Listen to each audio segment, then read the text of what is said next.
At a fast-growing tech company in New York, Daniel Carter had quietly become the backbone of operations. A single father raising his 8-year-old daughter, he balanced late-night project deadlines with early morning school drop-offs, never once letting either responsibility slip. Over the years, he had built the company's operations team from the ground up, designing efficient systems, training staff, and solving crises before they ever reached the executive floor. His leadership style was calm but firm, earning him deep respect across every level of the organization. People trusted him, not just because he was skilled, but because he genuinely cared. On most mornings, Daniel arrived before sunrise, coffee in hand, already reviewing reports and planning the day. His desk was always organized, his plans always clear. Employees often said the company ran on Daniel's clock, and it wasn't far from the truth. So when whispers began spreading that the chairman's son, Ryan Blake, was being brought into a senior role, no one imagined it would affect Daniel directly. After all, Daniel's position seemed untouchable. He had earned it through years of relentless effort, but one afternoon everything changed.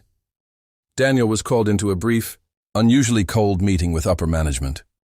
There were no long explanations, no appreciation for his service, just a short rehearsed statement. The company was moving in a new direction, and Ryan Blake would be taking over his role immediately.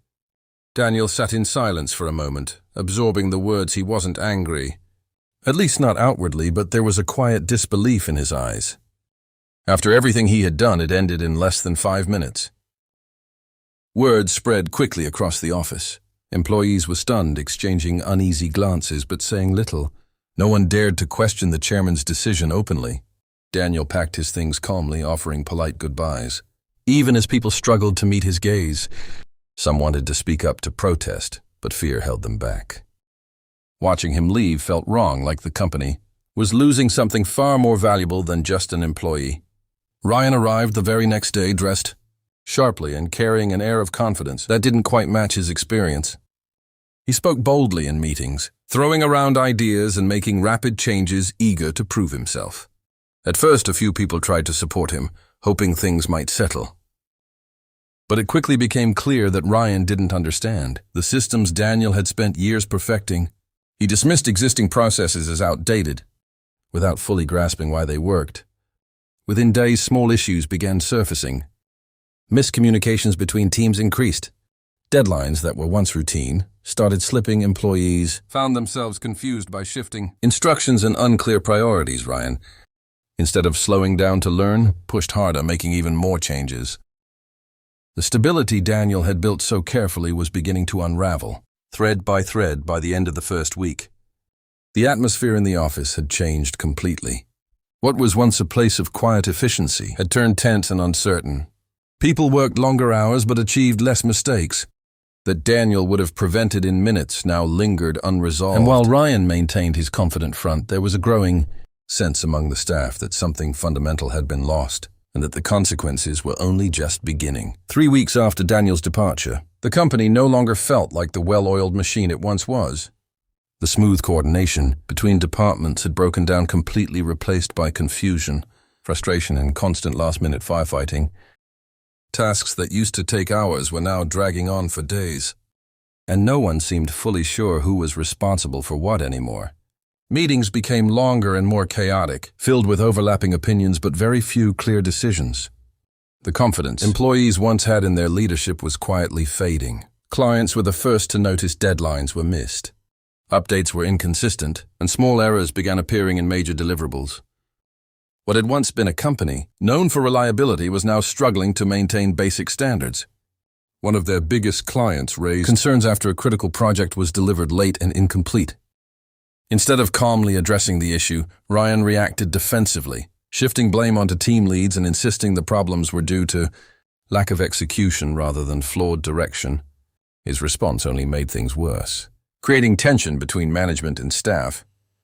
Inside the office, morale dropped sharply. Employees who had once taken pride in their work now felt overwhelmed and unheard.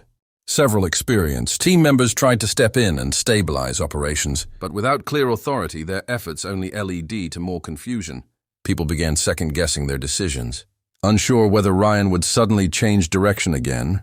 Late nights became the norm, yet productivity continued to fall. The energy in the workplace had shifted from focused determination to quiet frustration.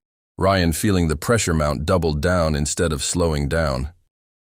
He introduced more changes, hoping to fix the problems quickly. But each new decision seemed to complicate things further.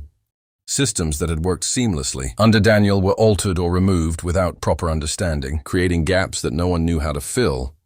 When results didn't improve, Ryan grew increasingly impatient. He started calling out employees in meetings, questioning their competence, which only deepened the disconnect between him and the team. Meanwhile, outside the company, Daniel was adjusting to his unexpected free time. Though disappointed by how things ended, he remained composed, focusing on his daughter and quietly considering his next steps. It didn't take long before former colleagues began reaching out to him. At first, it was just a few messages asking for advice. Then more followed: calls, emails, even informal meetings. They described the chaos, the confusion, and the growing fear that the company was heading towards serious trouble.